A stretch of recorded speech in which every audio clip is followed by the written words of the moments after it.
Tata company के size और उसकी कुल संपत्ति के बारे में जानकर आपके होश उड़ जाएंगे। जी हाँ, टाटा कंपनी आज 30 कंपनियों का एक ग्रुप है जिसकी मार्केट वैल्यू सुनकर आप हैरान रह जाएंगे। आज हम बात करेंगे देश की आन बान शान टाटा कंपनी की, जिसका नाम आज दुनिया के हर कोने तक छाया हुआ है। वीडियो शुरू करने से पहले हमारे चैनल अनोखी दुनिया को जल्दी से सब्सक्राइब कर लीजिए और बेल आइकन को प्रेस करना बिल्कुल ना भूलें। तो चलिए शुरू करते हैं आज का वीडियो। टाटा हमारे देश की एक बहुत ही बड़ी और फेमस मल्टीनेशनल कंपनी है, जो कि आज दुनिया के 100 से भी ज्यादा देशों में फैली हुई है और आज भारत की जीडीपी में एक बहुत बड़ा हिस्सा टाटा कंपनी से आता है। इस कंपनी की शुरुआत सन 1868 में जमशेदजी टाटा ने केवल 21,000 रुपए में की थी। आज इस कंपनी की स्थापना को 154 साल बीत चुके हैं और आज ये कंपनी 30 अलग अलग कंपनियों का एक ज्वाइंट वेंचर बन चुकी है। अगर इन सभी कंपनियों के ज्वाइंट मार्केट कैप की बात की जाए तो इन कंपनियों का ज्वाइंट मार्केट कैप लगभग 23.4 लाख करोड़ के आसपास पहुंच चुका है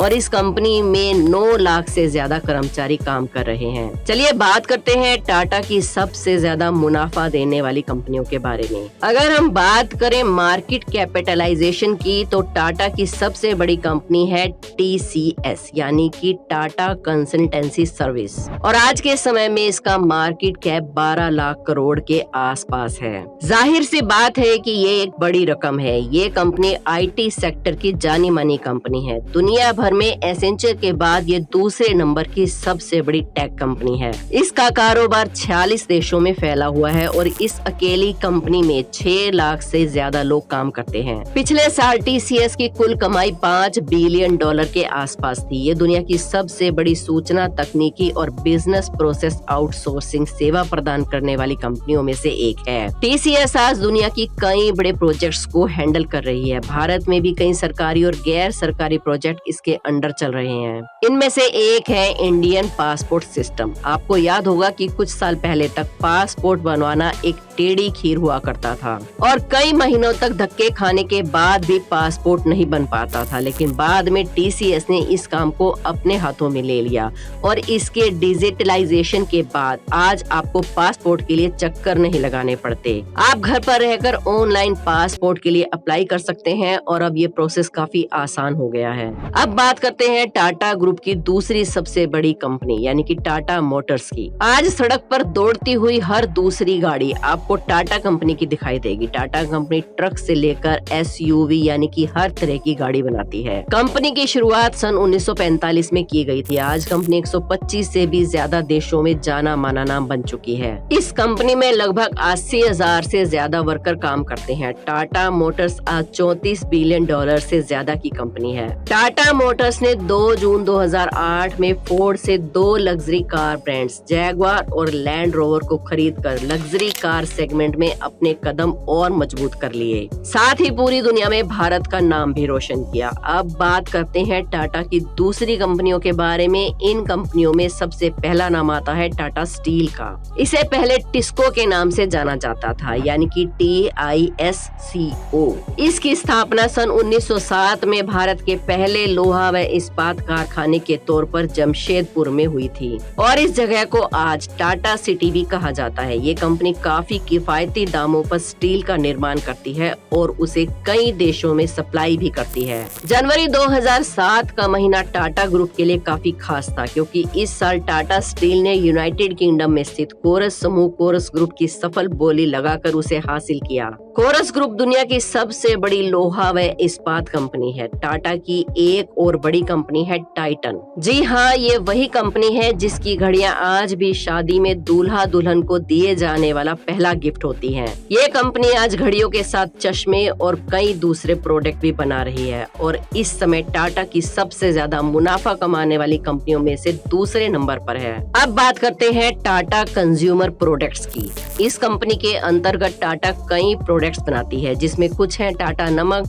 टाटा चाय, वोल्टास, और टाटा स्टारबक्स कॉफी और भी न जाने क्या क्या। और जब बात टाटा की हो तो होटल ताज का नाम ना आए ये तो हो ही नहीं सकता। इसके अलावा टाटा के पास कई और लग्जरी होटल चेन भी हैं, जिसके कारण टूरिज्म इंडस्ट्री पर काफी हद तक टाटा का कब्जा जमा हुआ है। और इतना ही नहीं, जब आप ट्रैवल करते हैं तो वहाँ भी टाटा का ही बोलबाला है। एयर एशिया, विस्तारा और अब तो एयर इंडिया भी टाटा के पास है। वैसे आपकी जानकारी के लिए बता दें कि टाटा एयरलाइंस की शुरुआत सन 1932 में हुई थी और सन 1946 में इसका नाम बदलकर एयर इंडिया रख दिया। उसके बाद साल 1954 में सरकार ने टाटा से एयर इंडिया को खरीदकर उसका राष्ट्रीयकरण कर दिया। लेकिन 70 सालों के बाद जब एयर इंडिया पर संकट के बादल छाए तो टाटा ने इसे वापस खरीद लिया। अब बात करें इंफ्रास्ट्रक्चर की तो यहाँ भी टाटा का काफी नाम चलता है। टाटा ने इंफ्रास्ट्रक्चर सेक्टर में भी काफी इन्वेस्टमेंट किया हुआ है। टाटा हाउसिंग आज इंफ्रास्ट्रक्चर के फील्ड में भी काफी अच्छा काम कर रही है। टाटा पावर ने आज दुनिया के कई देशों में अपने पावर प्लांट बनाए हुए हैं, जिसमें दक्षिण अफ्रीका के जाम्बिया में बना 120 मेगावाट का हाइड्रो पावर प्लांट सबसे इम्पोर्टेंट है।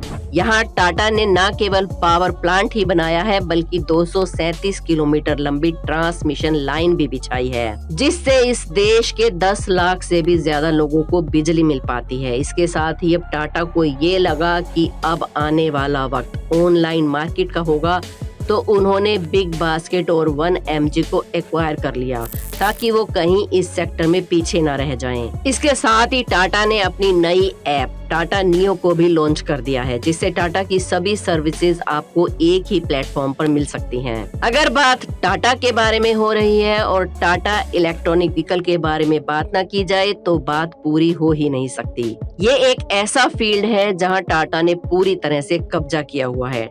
इलेक्ट्रॉनिक व्हीकल मार्केट का 80% से ज्यादा मार्केट टाटा के पास अभी हाल ही में भारत में है। पिछले साल बेची गई 1,37,000 इलेक्ट्रॉनिक्स कार में से 1,16,000 कार केवल टाटा कंपनी की ही थी। और अगर बात एजुकेशन सेक्टर की करें तो इसमें भी टाटा ने काफी नाम कमाया है। इसके साथ ही अनेक सरकारी संस्थानों की कंपनियों की शुरुआत भी टाटा ने ही की है। इन सभी के अलावा Tata finance, Tata aerospace, Tata defence, telecom और ट्रेडिंग और इन्वेस्टमेंट जैसे सेक्टर में भी अपनी धाक जमाए हुए हैं टाटा। इन सभी कंपनियों से टाटा को साल 2021 में 128 बिलियन डॉलर की कमाई हुई। आपको जानकर हैरानी होगी कि देश की इतनी बड़ी कंपनी होने के बावजूद भी इसकी कमाई का 60% से भी ज्यादा हिस्सा दूसरे देशों से आता है। और इसका सबसे बड़ा कारण ये है कि टाटा की सभी बड़ी कंपनियां अपना ज्यादातर बिजनेस देश से बाहर करती हैं। जैसे कि TCS में जितनी कुल कमाई होती है उसमें भी भारत से आने वाले जो फंड हैं, यानी कि जो कमाई होती है भारत से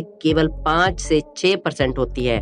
बाकी 95% का मुनाफा TCS कमाती है, वो दूसरे देशों से कमाती है। टाटा आज पूरी दुनिया में अपनी धाक जमा चुकी है और इसका सबसे बड़ा क्रेडिट अगर किसी को जाता है तो वो है रतन टाटा जी, जिन्हें सर रतन टाटा कहा जाता है। सर रतन टाटा ने केवल 9 साल में दुनिया की 36 बड़ी बड़ी कंपनियों को एक्वायर कर लिया था और ऐसा करके उन्होंने पूरी दुनिया में साबित कर दिया कि भारतीय कंपनियां किसी लिहाज से भी विदेशी कंपनियों से कम नहीं हैं। सर रतन टाटा पिछले 50 सालों से टाटा समूह से जुड़े हुए हैं और 21 सालों से टाटा समूह के अध्यक्ष रहे हैं। लेकिन 28 दिसंबर 2012 को उन्होंने ये जिम्मेदारी साइरस मिस्त्री को सौंप दी। टाटा कंपनी हमेशा से हमारे देश की शान रही है, इसीलिए हमेशा से रतन टाटा को भारत रत्न देने की बात भी चलती रही है। अगर आप भी इस बात पर गर्व करते हैं कि टाटा एक भारतीय कंपनी है तो वीडियो को एक लाइक जरूर करें। हमारे चैनल अनोखी दुनिया को सब्सक्राइब करके बेल आइकन को प्रेस करना ना भूलें। कल फिर मिलेंगे एक और वीडियो में। जय हिंद।